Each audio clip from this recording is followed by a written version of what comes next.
Shalom. Selamat sore ibu-ibu sekalian. Sebelum kita masuk di dalam firman, mari kita mau sama-sama berdoa. Bapa kami yang di sorga, di dalam nama Tuhan Yesus Kristus, kami mengucap syukur dan terima kasih Tuhan.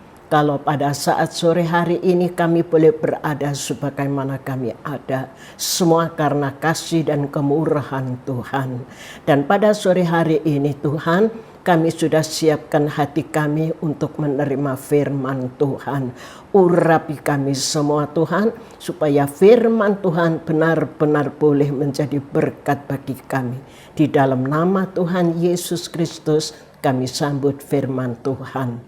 Haleluya, amin. Shalom, selamat sore ibu-ibu yang terkasih di dalam Tuhan. Sore hari ini kita mau belajar firman Tuhan yang berjudul Tidak Salah Pakai, yang terdapat di dalam Pengkhotbah pasal 6 ayat 1 dan 2. Demikian bunyi firman Tuhan. Ada suatu kemalangan yang telah kulihat di bawah matahari yang sangat menekan manusia. Orang yang dikaruniai Allah kekayaan, harta benda, dan kemuliaan, sehingga ia tak kekurangan suatu yang diinginkannya, tetapi orang itu tidak dikaruniai kuasa oleh Allah untuk menikmatinya, melainkan orang lain yang menikmatinya. Inilah kesia-siaan dan penderitaan yang baik. Orang beriman tahu bahwa berkat itu datangnya daripada Tuhan. Tetapi Salomo mengatakan bahwa Tuhan memang memberkati harta kekayaan, kedudukan, kemuliaan. Tetapi belum tentu orang yang diberkati tadi dapat menikmatinya. Bahwasanya kemampuan untuk menikmati berkat Tuhan itu tergantung daripada hubungan kita dengan Tuhan. Salomo merasa bahwa dia diberkati Tuhan dengan berkat kekayaan, kedudukan. Tetapi karena hubungannya dengan Tuhan tidak benar. Mengapa dikatakan tidak benar? Semua berkat Tuhan itu ia guna untuk memuaskan hawa nafsunya. 700 istri dan 300 gundik. Luar biasa. Akhirnya ia kecewa, menderita. Justru saat ia memiliki harta, memiliki kedudukan. Nah, tetapi ada orang yang diberkati Tuhan dan ia dapat menikmati semua berkat itu. Tertulis di dalam Kejadian 13 ayat yang kedua, yaitu Abraham. Abraham sangat kaya raya, banyak ternak, perak, dan emasnya. Ya, Abraham diberkati Tuhan dengan berkat yang berlimpah-limpah, dan ia menikmati kekayaan sampai kepada anak cucunya. Mengapa bisa demikian? Karena hidup Abraham berkenan kepada Tuhan. Jadi, dapat tidaknya seseorang menikmati berkat Tuhan itu tergantung pada kehidupan seseorang. Bagaimana ia menggunakan berkat itu? Apakah sesuai dengan kehendak Tuhan apa tidak? Manusia seringkali minta berkat, tetapi setelah diberkati tidak kuat. Akhirnya jatuh lagi. Berapa banyak rumah tangga yang dulunya rukun, sekalipun hidup sederhana. Karena suaminya sangat cinta. Kalau istri tengah malam mau ke toilet, sekalipun istrinya berani pergi sendiri, tidak minta diantar, suami ini ikut bangun, tangan istri digandeng, ditunggui, kembali ke kamar tidur digandeng tangan istrinya, istri ini merasa bahagia. Tetapi setelah diberkati kekayaan yang berlimpah-limpah, menjadi kaya raya, apa yang terjadi? Rumah tangganya berantakan. Karena apa? Karena suami bukan menjadi milik istri pribadi, ada perempuan lain yang ikut kongsi memilikinya. Nah, ini artinya orang tadi, suami tadi tidak bisa menggunakan berkat Tuhan dengan benar. Nah, karena itu kalau kita diberkati Tuhan, penting bagi kita minta hikmat kepada Tuhan. Bagaimana kita harus menggunakan berkat Tuhan itu dengan benar.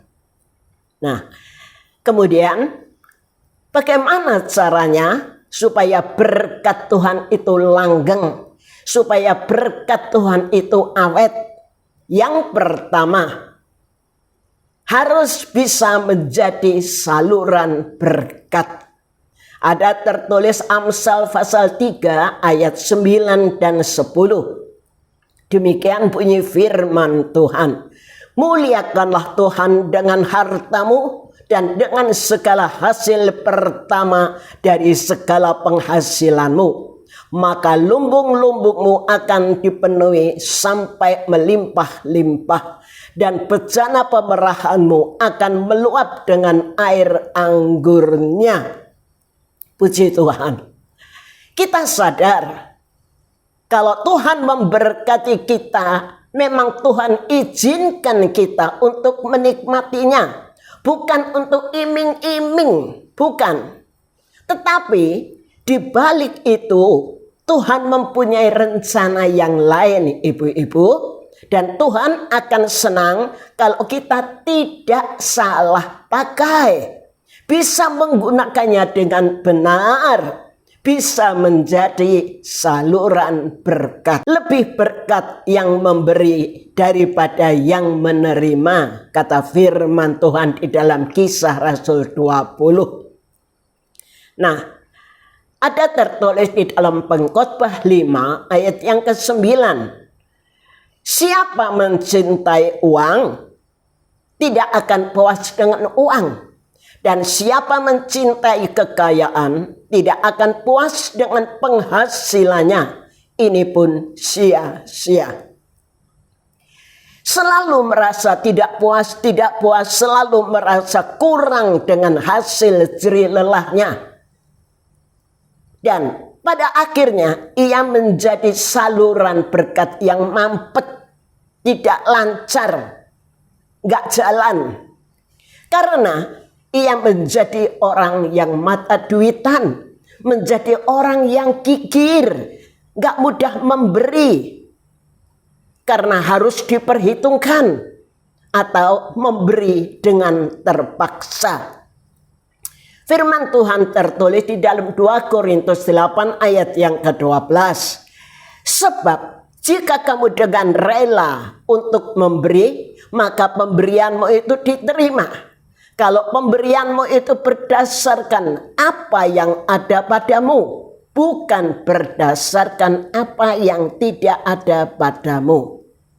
Ibu-ibu yang kekasih di dalam Tuhan, memberi itu baik kalau menurut sebatas kemampuan kita. Tidak dengan terpaksa, tetapi dengan rela hati, ibu-ibu. Nah, siapa banyak memberi berkat, diberi kelimpahan. Siapa memberi minum, ia sendiri akan diberi minum. Amsal 11:25. Demikian juga orang yang murah hati berbuat baik kepada diri sendiri. Amsal 11 ayat yang ke-17. Nah, ibu-ibu yang kekasih di dalam Tuhan, Tertulis di dalam 2 Korintus 9 ayat yang ke-8, saya kutip dalam Alkitab Bahasa Indonesia Sehari-hari. Demikian bunyinya. Allah berkuasa memberi kepada kalian berkat yang melimpah ruah, supaya kalian selalu mempunyai apa yang kalian butuhkan. Bahkan kalian akan berkelebihan untuk berbuat baik dan beramal. Nah, kita akan lihat bagaimana keadaan ayah dan anak yang sangat berbeda. Ada tertulis di dalam 1 Tawarik pasal 29, 10 sampai 14. Saudara catat saja dan pelajari nanti. Raja Daud dan Salomo, kedua-duanya diberkati Tuhan dengan kekayaan, kedudukan. Tetapi di dalam hal menikmati berkat Tuhan, antara ayah dan anak jauh berbeda. Salomo mengatakan bahwa semuanya sia-sia belaka. Daud sadar bahwa berkat itu yang dia miliki, kekayaan, kejayaan, berasal daripada Tuhan. Karena itu ia seringkali memuji-muji Tuhan, mempersembahkan korban syukur. Dan sampai akhir hidupnya Tuhan memberkati Raja Daud, membuat namanya masyhur. Bahkan di dalam perjanjian baru mencatat bahwa Yesus anak Daud, Matius 9. Ibu-ibu, mari kita belajar bisa menggunakan berkat Tuhan dengan baik, tidak salah pakai. Seperti perempuan Sunem yang kaya, ia tidak kikir tetapi mengerti dan cinta pekerjaan Tuhan. Demikian juga janda Sarfat, dia memberi dengan apa yang dia punya. Yang ada padanya hanya tepung segenggam dan minyak yang sedikit. Tetapi karena dia salurkan sehingga diberkati Tuhan luar biasa. Tepung dan minyak tidak pernah habis selama paceklik. Lalu kita lihat bagaimana keadaan jemaat di Makedonia yang tertulis di dalam 2 Korintus 8 ayat 2 dan 3. Selagi dicobai dengan berat dalam berbagai penderitaan, sukacita mereka meluap. Sekalipun dalam keadaan yang menderita, jemaat Makedonia tidak susah, tetapi mereka penuh dengan sukacita. Dan meskipun mereka sangat miskin, namun mereka kaya dalam kemurahan. Apa artinya? Murah hati, suka memberi, tidak kikir sekalipun dalam keadaan miskin.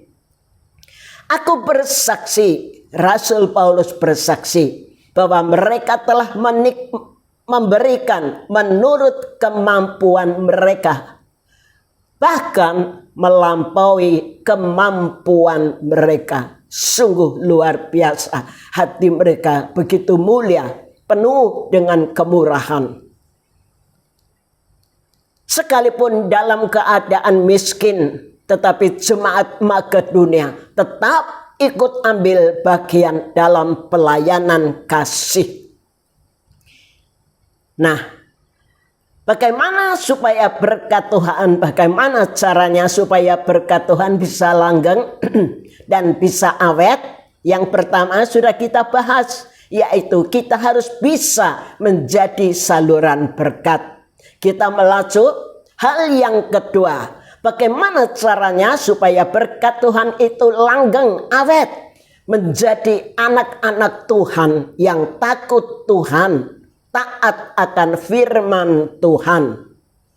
Ibu-ibu, adalah satu nasihat Daud kepada putranya yaitu Salomo yang tertulis di dalam 1 Raja-Raja 2 ayat yang pertama sampai 4. Sebelum meninggal, Raja Daud meninggalkan pesan dan membagi-bagikan pengalamannya kepada anaknya yaitu Salomo, bahwa keberhasilan dan berkat Tuhan itu tergantung pada hubungan yang benar dengan Tuhan, dan Daud berhasil.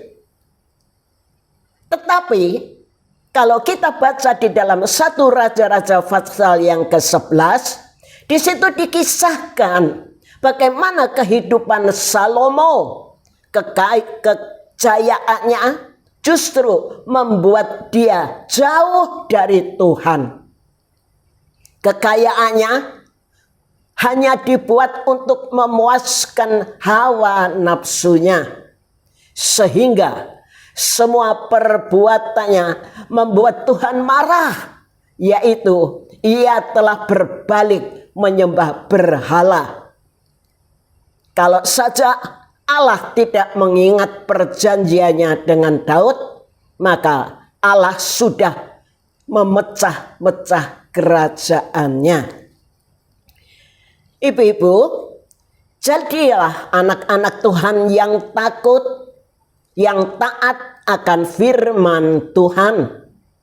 Karena takut Tuhan dan taat akan firman Tuhan adalah sumber dari segala-galanya. Karena keberhasilan, kejayaan ada di dalam kuasa tangan Tuhan. Kekayaan tidak bisa menjamin hidup seseorang.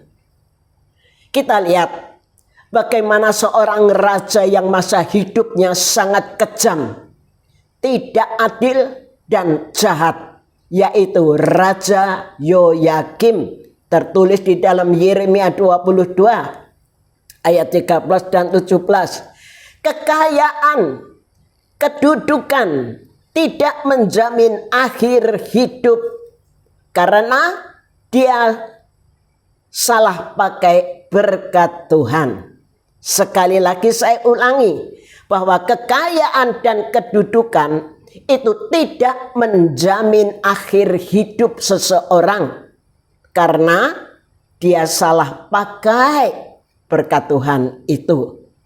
Pada akhirnya ia tidak mendapatkan kehormatan, tidak bisa menikmati kejayaannya. Yeremia 22 ayat 18 dan 19.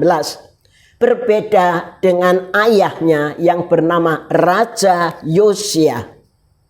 Bahkan Raja Yoyakim ini sangat jahat. Dia berusaha membunuh Nabi Allah yang bernama Yeremia. Tetapi akhirnya dia sendiri mati terbunuh. Dan Tuhan membuat dia tidak dihargai dan tidak mendapatkan penghormatan layaknya seorang raja. Ibu-ibu yang terkasih di dalam Tuhan, memang budi luhur dan perbuatan baik jauh lebih berharga daripada kekayaan, jauh lebih berharga daripada kedudukan. Jadi karena itu jadilah pelaku firman Allah dan hidup berkenan kepada Tuhan. Orang yang hidup benar, Tuhan akan membuat dia bisa menikmati hidup ini. Ada tertulis di dalam Pengkhotbah 5 ayat yang ke-18. Setiap orang yang dikaruniai Allah kekayaan dan harta dan kuasa untuk menikmatinya, untuk menerima bahagianya, dan untuk bersuka cita dalam jerih payahnya, juga itu pun karunia Tuhan. Pasti setiap orang rindu bisa menikmati hasil jerih lelahnya. Karena itu, mari kita mau sama-sama jaga kehidupan kita untuk supaya berkenan kepada Tuhan. Hidup tidak bercela, hidup menyenangkan hati Tuhan. Muliakan Tuhan dengan perbuatan-perbuatan yang baik. Firman Tuhan tertulis di dalam Galatia 6, 9 dan 10. Janganlah kita jemu-jemu berbuat baik, sebab apabila sudah datang waktunya, kita akan menuai jika kita tidak menjadi lemah. Karena itu, selama masih ada kesempatan bagi kita, marilah kita berbuat baik kepada semua orang, tetapi terutama kepada kawan-kawan kita seiman. Dan sebagai ayat yang terakhir, Pengkhotbah 3 ayat 14. Pengkhotbah 3 ayat yang ke-14. Demikian bunyi firman Tuhan. Aku tahu bahwa segala sesuatu yang dilakukan Allah akan tetap ada untuk selamanya. Itu tak dapat ditambah dan tak dapat dikurangi. Allah berbuat demikian supaya manusia takut akan Dia. Ibu-ibu, apa yang Allah lakukan sejak dulu? Yaitu hukum Allah. Pahala untuk yang berbuat baik, ganjaran untuk mereka yang berbuat jahat. Inilah hukum Allah itu. Tidak dapat ditambah, tidak dapat dikurangi. Dan hukum Allah ini tetap berlaku selama-lamanya. Tetap ada hukum tabur tuai. Nah, ibu-ibu, jangan sesat. Allah tidak membiarkan dirinya dipermainkan. Karena itu, apa yang ditabur orang, itu juga yang akan dituainya. Karena itu, selagi kita masih diberikan hidup, masih diberi napas, berarti kita masih diberi oleh Tuhan satu kesempatan. Apalagi kalau kita di dalam hidup kita diberkati oleh Tuhan dengan kekayaan, dengan berkat yang melimpah ruah. Jangan sampai kita salah pakai seperti Raja Salomo. Dipakai untuk memuaskan hawa nafsunya. Supaya kita bisa menikmati hidup kita dengan baik. Menaburlah kebaikan, maka kita akan menuai kebaikan. Amin. Sekian firman Tuhan. Mari kita berdoa. Terima kasih Tuhan atas nasihat firman Tuhan pada sore hari ini. Yaitu mengenai tidak salah pakai. Supaya kami tidak salah pakai kalau Tuhan memberkati kami. Kami bisa menjadi saluran berkat. Dan kami menjadi orang-orang yang takut dan taat akan firman Tuhan. Supaya kami selama hidup diberkati Tuhan.